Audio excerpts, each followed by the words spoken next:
Hello, guys, and welcome back to another episode of The Howl. It is me again, Nick Barber. Today, my guest right now is Rasec Marc, and we're going to learn a lot more about him. So, thank you, Rasec, for taking the time out of your day to be here with us filming this little podcast thing. Nick, thank you. Yeah, thank you for having me. I'm excited. It's great, it's great. So, just for the guests at home listening, watching, explain to them, like, what do you do? Like, in America, what is your job? What is your profession? How do you make a living right now in America? So, what I mainly do is I do music. Yeah. And there's different streams of income along music that I live off of. And Alright. my main pursuit is to be an artist, but I'm not getting money off of that yet. So what I do is I do productions for other artists. I basically make music for them. All right, so more music producer slash Songwriter. composer, Yeah, songwriter, artist, and yeah. everything. The whole shebang. Indeed. Before we get into everything, how are you doing today, man? Like in America, how are you doing? Because here's the thing, there are different standards of stress that people go through with like different states and stuff.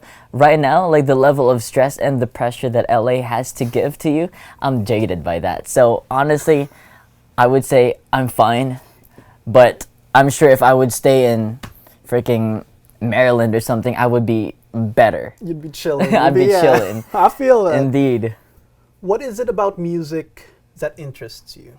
Like, what is it that keeps you? How long have you been playing the instruments? It's been more than a decade now. More than a 15 years now? 15 years doing one thing. Explain to me what keeps you in music. Like, what drives you every day? When I was 11 years old, I was bored out of my life. I really did not know what I wanted to do in that particular day. And my dad actually gifted me this book full of guitar chords that I have not opened yet. And there was a random guitar hanging on the side of my wall. And your dad's a musician? My dad sings. Sings. He's a hobbyist. Hobbyist? Yes, Alright. but he's not a professional musician. Alright, And I don't know, just my next moves were only to just grab the guitar, open a book, and I looked at the basic C chord, align my fingers to the frets of the guitar, and the first time I strummed my guitar, like the symphony of untuned just hit you. strings was like vibrating and resounding the entire room. And in that moment, honestly, I got tingles down my spine, and I was like, wow, from this day and on, I want to do nothing but music. It's a feeling that I can't put words into. But that's just, I really can't see myself do anything but music. Yeah, but if you think about it like on a more deeper level, like it's so profound, like we're just creatures of this earth and we just discovered music. It's kind of like fire. Like, Yeah. oh, we can rub flint and steel together, make fire. What if you hold the guitar string or bang the bongo a little bit and make sound? Then the So fire ignites within me, and Within that's you, exactly. that fire has been burning the entire time. yeah, it's great. And some people attest to that, you know, like people would say like, oh, I have the track record to be like a musician, whatever, because my father was a really popular musician back in the Philippines, Sick. jazz singer in the 80s. Back then, like he isn't like big now, but back then like he was a piece. And people were saying like, oh, why don't you have music in you? So how it goes is like there's a family tree, right? My mom and dad are on top right there. My dad's smack dab with the talent. And then my eldest sister, firstborn, comes along, and then all the talent stops there. I mean, I would say you do have talent in other things. Yeah. I mean, you're in the film industry. You're in the arts media, basically. Yeah. Like, and that's your talent right there. Yeah. It's a different form. It's a different form of talent. Yeah. But it's cool. Like I've grew up with a lot of musicians. My friends were musicians and continued to be musicians, and started a career in after college to be like this band, to be the solo musician. Yes. It's crazy. You see it everywhere. And it's really interesting. So that's one of the things I want to talk to you today. But before we go into that, what are all the instruments you know how to play? I sing. Sing. I play the guitar primarily, followed by the piano, a little bit of bass, the ukulele, drums, violin. So you're a one-man band at this point. I would not play the other instruments to save my life, but I do know. I just have a little bit of knowledge on them. All right, that's cool. That's cool. We spoke before. You had a band, right? I had a band. Yes. Tell me about that. What happened? Yeah, like, what music did you play? Who did you cater to? What genre was it? Everything. Like, tell me everything. It was pop rock. So it's right? very similar to the 1975. A lot of like very rhythmic guitar riffs, and it was still very much aligned well to my interest as Rasec Marc, which is a lot of heartbreaks and love being ignited and stuff. Yep. And I started that band, worked on it for 2 years, and we were sort of like starting to gain traction a little bit with our music. Went on tour for a 5-month tour in Canada, played like 85 plus shows in front of hundreds of people per show, and it was a really fun ride. And right at the end of our run as Seven Less, which is the name of the band. Seven Less. Go before we go anywhere. What does that mean? Seven Less. Seven Less. I'm so curious with names, like how they start. So I just wanted to know, what is Seven Less? Seven Less. I'm trying to remember. Were you like supposed to be 5 people in the band plus 7, and then 7 people left? No, no. Oh my gosh, I had this concept built in me, but I mean, ever since the breakups, I just never thought of that anymore. About it, Yeah. It's a bad breakup then. How It was a bad breakup. If you don't mind me asking, it was a bad breakup. How did Seven Less not exist anymore? Our last opportunity was to play at a radio, and also had an interview as well. And right after that, all of us just somehow lost interest in it, or just did not really we were not on the same page for like all of us as a single unit, as a collective. And yeah, basically like the interests weren't there anymore. Yeah. It's hard to carry a boat by yourself, you know. So it sucks. It happens to everybody. Like even film companies, like insurance companies, everything breaks down if you're not like on the same page. Yeah, definitely. So what happens? Do you ever think about the people who like your music? I do, actually. Like what happens? Like they're in the dark now. They don't have a band. They like. Here's the funny thing. Yeah. I did have a friend in Canada who was also impacted by our music and by our relationship, our friendship, that he had the 7L tattooed on his forearm. This thick mark in bold letters, 7L. Are you guys giving him a refund or what? No, but like even after the breakup, like Seven Less to him was still a reminder of that season in his life, and it's something that he still did not regret, getting a 7L tattoo on his forearm. But yeah, it's crazy. You have moments like that, you know, like it's important to look at the moments you have in the present. For example, if you're in a relationship, or if you're in a band, or if you like this certain music, like it's important to feel how that moment felt. Like for example, I liked Maroon 5 back in the day. Yeah. And I don't like Maroon 5 as much as I do now. Mm-hmm. I feel like they've sold out and it's not my cup of tea. A lot of people like them. That's up to them. Whatever. I've moved on. But at that moment, like I'll never think about Maroon 5 to be like, oh, like they were trash or whatever. Like I like them. I genuinely like them. And it goes for the same people, like the person you love. Yeah. You know, it's so easy to be like, my fucking ex, she's a bitch, whatever. But at that moment, like there were moments you loved the person. Yeah. Oh, definitely. Those are the moments you have to think about, you know? Life to me is definitely all about seasons. There's always like this temporary season where you're going to be going through like different stuff that life is going to throw at you. Yeah. Maybe you're going to be igniting love for someone and then it ends up in a bad breakup. But that's just a part of the season. Yeah. Yeah. Just like any struggle as well. I always like to have this analogy that when I am in the season of struggle, I think of it as a storm. And just like any other storm, it will always pass you by. It will always end. True. Wise words. This Rasec man is really wise. So I have a question for you. If you weren't a musician, what would be the career path for Rasec? Wow. I'd be a farmer. You'd be a farmer? I just live up on the mountains with absolutely goats, no one, goats and cows and, and rice fields, and just have my farmer hat right there, and that's it. That's all you need. That's it. Farmer hats are super stylish. Oh, the Asian farmer hats, those little... Yes, yeah. The triangle ones. Exactly, yeah. I'm sure I'm going to have a lot of children as well, because like if I really don't have anything much to do but just take care of my land, then free I labor, might as well. You know? Yeah. Exactly. Free labor, yes. That's exactly yes. how people had... Why people had children. If I can't hire slaves anymore, or if I can't buy slaves anymore, I just make them. We went there, okay, we went there. We do not condone slavery. It was a joke, guys. Don't get butthurt. Nah. Slavery is bad, but I said that because people who had or people who have farms now, they have children, and then the children take after the farms. Yeah.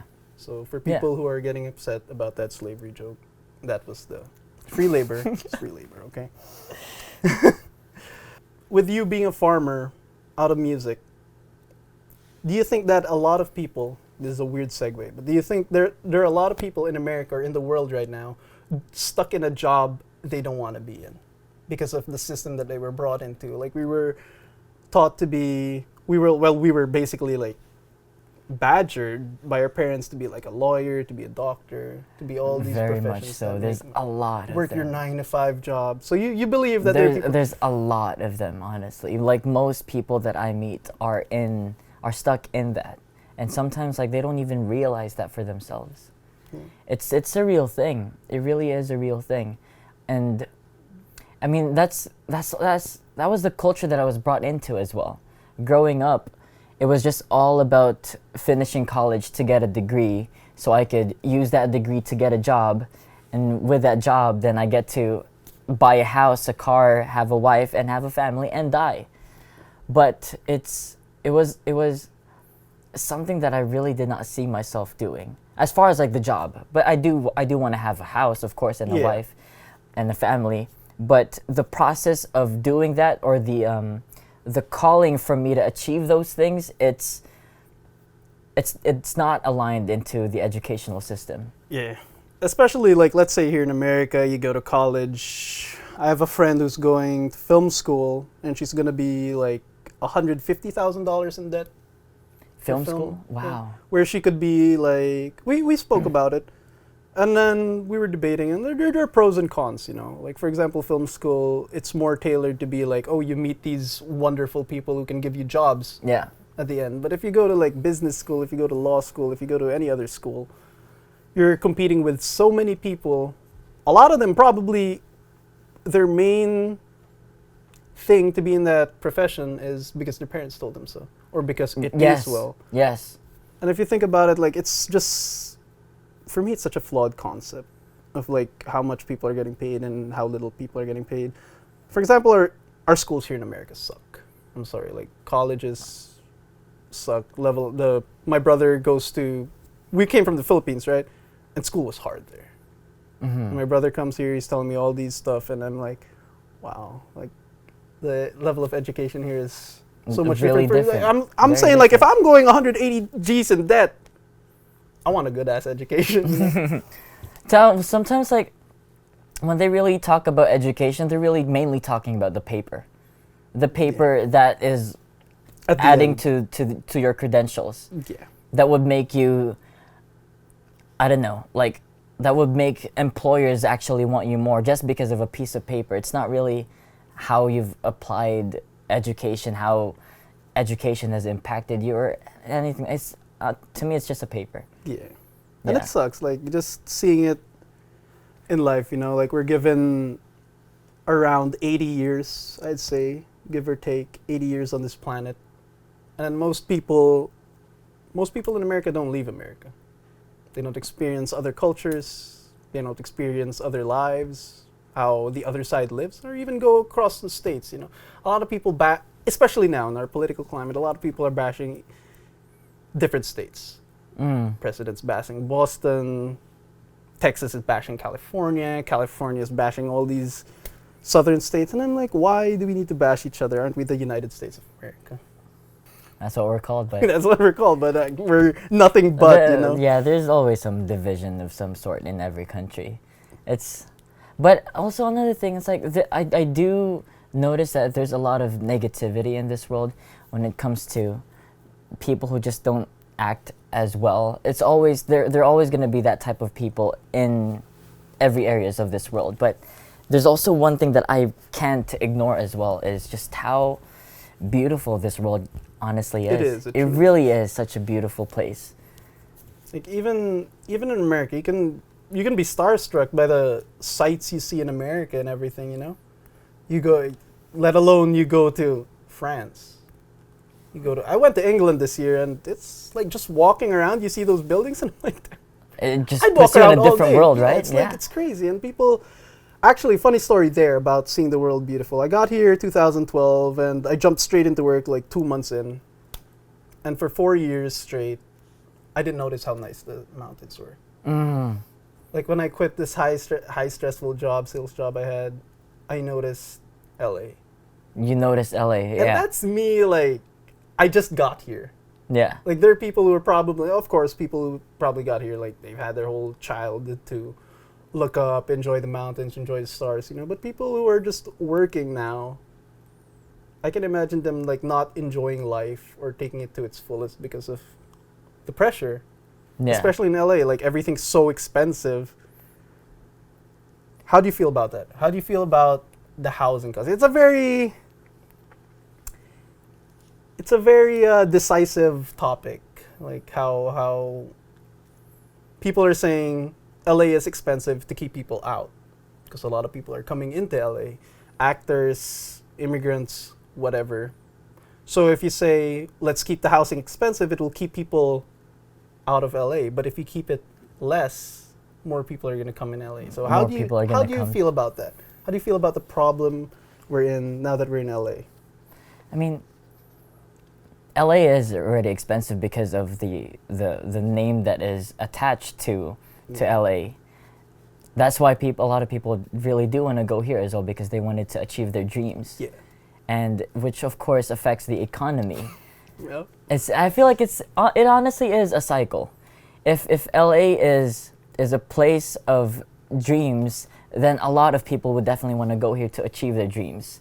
True. And because of a lot of people want to go here to achieve their dreams, then a lot of them get broken as well because it's of the pressure and all of these things. But it's honestly, it's a struggle. It will be a struggle, but personally, this is the battle that I've chosen for myself, and I will push through with it till the end. Yeah, till the end. It's a nice city. Like, it's a really nice city. I'm really blessed. I'm really grateful to be here. I just remember how when I was 12 years old watching Michael Jackson live on TV, he was playing in front of hundreds of thousands of people, and in my small childish mind was just like developing ambitions in my head, thinking, just what if I could step on the soil of LA, specifically LA, and play in front of 5 people at a small venue. That was a dream of mine at 12 years old, which seems so distant to me. But now that fast forward, now that I've lived here already, I've played in front of a lot of people already, and just looking back into that dream that I had when I was 12 years old, it just reminds me of how blessed I really am with all of the things with all of the beautiful things that I'm surrounded with. I can't help but just feel so blessed. Yeah, true. So what do you have going on right now in your life? Like, in general, like, how does your life look from here to, like, next year? Do you have anything important going on, or? Right now, my main goal after the band breakup I started my own solo project now. I'm a solo artist now, and because I just started that like 3 months ago, I only have a few songs out. My intention now is for the next 6 to 8 months from now is just to build my brand, is to how do you say this? Branch out into a solo artist? not to like branch out because I already am a solo artist. Okay. It's for me to gain a fan base already. So that's gonna be like through the content and the marketing and the promotion around it. That's my plan for now. It's just to build a fan base. That's the dream, though. Musician, Yeah, building up your own stuff. That's exciting. That's very exciting. it's pretty daunting, but How many years have you been solo? 3 months, 3 months. Oh, so really fresh. 4 months now, I think. Are there people you look up to, like after everything because that's got to be hard. Losing your band, you're kind of like Yeah, like, yeah. you lose sight of the dream, and then you have to create this new dream. Did you have any inspiration, like to keep you going? I know I did say I'm gonna be a farmer when I'm not a musician, Yeah. but honestly, if I would not be a musician right now, I'd honestly just die. Like this whole music thing to me is life and death. Like that honestly, I really can't see myself do anything. I might as well just be taken out of this world if I don't get to do music. So that's why I don't have a plan B. I don't have a college degree. I don't have any of these like systemized ideals that we have. I just go for it, and if I don't get it, then cool, at least I gave it my all. But 2019 was it was a pruning season for me. A lot of things were taken away from me. A long-term relationship has been taken away from me. A long-term band relationship has been taken away from me. Friendships and all of these things were taken away. But because I really don't have any other choice, I don't want to be a farmer. I might as well just go for it again. I might as well just build something new. True, yeah, that's... It's a devastating thing, but I just can't see myself do anything but like build another brand. No, that's interesting too, because when I got here, like I did sales, and I'd say I was like making more than the average income of the American, which I didn't know at the time. Like it was my first job in America. I got here and I was like, yeah, this is a lot of money. Yeah. Like I was sales and I did good. I did really well. First month I asked for a month off the following month to go back to the Philippines. Yeah. So this was like maybe 4 months after I got to America. I had enough money already after my first To job to go back to America and just like enjoy myself, And I thought that was American living. So I get back, I keep working, blah, blah, blah. I move up, I go to luxury, whatever, be a sales manager. And then at that point I was just like, I don't like this. Like, 5 years, it's like, I'm not enjoying this. So I went to also a sales job, but it deals more with fashion, art, paintings and everything, and it's wholesale. Like you're calling a lot of people, wholesaling. And that's when I was like, that was my 9 to 5. That was my first 9 to 5 office job. I was knocking out at 1 o'clock every day. I don't know why, but I would just like knock out on computer and I was just like pretending not to sleep. And I was making significantly less. Like when I got my first paycheck, I was like, holy shit. And then I realized that it's not always about money, Like you gotta find, like that's what's great about America, You find what you want to do, and you can kind of make it. Like you're not gonna be not everyone's gonna be successful, But if you work hard, and if you put your time to it, and you find a way to monetize on what you're doing, you don't need a degree. Like if you know how to like advertise on your own, if you know how to use like Word and everything, you can get a job without a degree. It can be very daunting. It can be very daunting, yeah. But it can be very daunting. We also live in this world where it's kind of biased towards education, Like, oh, you need education. You need education to get into this job. Oh, you need education to get on this job. But why? Why do I need to have like super advanced algebra or anything to get into it, like a business job? And then you don't use algebra in that job. So I'm just like, there should be like, it should just be more open. Like people should be more open. Like, hey, you don't need to do. Did you hear that? Do you know anything about like selling houses and anything? No. So you basically need 3 months. You study 3 months and then you can sign up. People can hire you. You can sell houses, whatever, And and real estate is like one of the biggest. Now there's a 4-year course for that shit. 4 years, which you could be done in 3 months. So it makes you think, what else is being extended, Like before you had trade schools and everything, and then you get straight to work, like technicians and everything. carpentry. But now, like, do we really need like the traditional way of teaching people? I mean, education and schools, it's also a business. Exactly. It's also a business. Oh, the funny thing is here, when people got caught paying to enter school, like all the rich families were paying, and now they're getting fined and everything. And I was like, yo, that's like Ateneo, La Salle, and UP, you know? People are just paying under the table to get their kids. And I was like, oh, that's illegal. That's crazy. So Rasec, your music, tell me about it. Like, what is your biggest inspiration in your music right now? I know we were talking about education and stuff now, but what inspires you right now as a solo musician to write music, to compose music, to keep doing what you're doing? I look back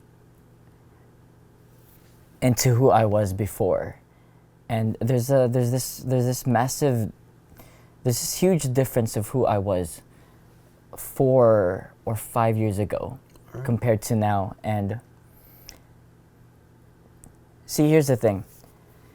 4 to 5 years ago, I was very lost in life. I was miserable with my life, very insecure about myself, to the point where I am unable to make friends because of my social incapabilities, because of course I'm insecure. Yeah. And with that has caused me to be depressed, lonely, and just lost in life, basically. With my music now, and how different of a person I am now, with music, I want to connect to insecure people and let them know of a life of beauty, meaning, and purpose when they choose to love themselves first. That's great. That's inspirational right there. And that's heavy. Like, do a lot of people come up to you and say, like, your music touched me, bro? Like, a lot of people did on tour, yes. That's nice. Yes, that's even now, like there's a single that I just released. It's called Hurts, available on all platforms. Hey. Yes, I've been getting messages, and just honestly the impact that I see people are receiving. It's such a satisfying thing to me, just knowing that this baby that I've created is also doing something for other people. Yeah, it's just to be in service for other people. It's just such a satisfying thing to me. I completely get that. Like, when we started making films, we were like making all these like dark fantasy stuff. It was cool. Like, the principle was cool. Like, you got a guy in a mask, time traveling and everything, killing people. That's cool, you know. But then it makes you think, like, the more creative side. Like, you have this power, you have this platform that you can do something great with it. Like, you're inspiring people. Yeah. Like, to get out of their little shell, move forward in life, and it gets better, you know? Yeah. With film, too, like, you're given, like, this situation. You're given the situation where you can inspire, too. Like, you can have films that mean something to people. And I feel like that's where I want to end up. Yeah. It's never been clear that I want to do something real, something that affects people. Because a lot of people now, like, reading's dead. Like, books don't exist anymore at this point, you know? And where are you going to get the information? Like, people say, like, oh, the media's whatever. But if you can make something that's really true, will that not inspire someone? I remember one time in Canada, after one of our shows, we were approached by 2 young kids. All right. They're like around like 15 to 16. And their demeanor was so low when they could not make eye contact. They were just looking down on the floor as they approached us. And, you know, we just tried to have conversations with them and all of these things. And they were just expressing how, like, this last song that we sang to them have impacted them as they were still having this very low demeanor and stuff. And, you know, just after a few minutes of having conversations with them, they start to tell me all of these problems that they were having at home. And this one particular kid was being sexually abused by his dad. And it's a very, very heavy thing. But after a few more minutes, for some reason, like, I see both of these children start start to brighten up. Like they actually started, you know, like playing around this cushion that was in like the high school, whatever. But but what I'm trying to say is like they somehow brightened up. They started to act like kids again, and just to see how music really does touch people, I'm just honored to be able to do it. You get it. You get the platform, you know, like the platform that you can do change. Like what people don't understand is you can change someone's life super easy. Like if you see someone frowning in the mall, smile to them, say hey, talk to them, whatever, and then they'll feel much better. You know, have you ever been down and someone just, like maybe the barista in Starbucks, like says something really nice to you?